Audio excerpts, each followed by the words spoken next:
Hi, Steve Jenkins here. Welcome. You've been in the business a couple of weeks now, and I just want to re-emphasize the importance of the scripts that we use. Many people say, well, I'd like to kind of do it my own way, and I'd like to stamp my own kind of script on it. Well, let me coach you on that. So I met a famous actor once who said that before you can stamp your personality on something, you need to learn your lines.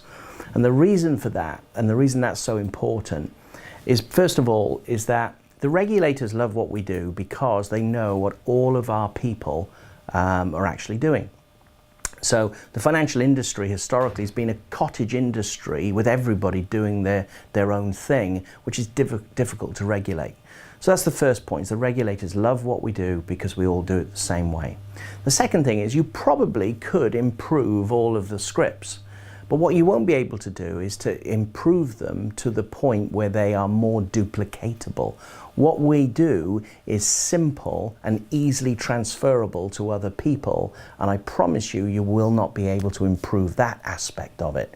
So we all do it the same way because we're all transferring it to dozens and dozens, hundreds, thousands of people. Okay. Now, there's only a few scripts you need to learn. The first and probably the most important one is what we call the introduction script on the scoop, the first appointment when we go and see a client. The second one is what we call the third-party referral script. Now, I'm going to let you into a little bit of a secret. When I first started doing that, I'm not very good at learning scripts, so what I did is I had them printed off in front of me, right in front of the client. And I thought I was doing something wrong, but when I told my upline about this, they said, that's fine, there's no problem with that. People will see that and know that you're actually doing what the company has asked you to do. So I had the introduction script beside me, and I used to kind of just look at it if I lost my way a little bit and made sure I covered all of the points. So I would recommend that what you do is get hold of that script, read it as many times as you like, but record it into your own device and listen to it as many times as you can. There's something magical about it when it's your own voice and you're listening to your own recording. The other way is you can go online and look at the training videos, and you'll hear one of the top people in the company also doing it. But just keep listening to it, keep practicing it until you become an 8 or a 9 out of 10 out of it in doing it. The other one is and do the same with the third-party referral script. That is more like an agenda, so having that in front of a client I think is a really good idea until you've mastered it.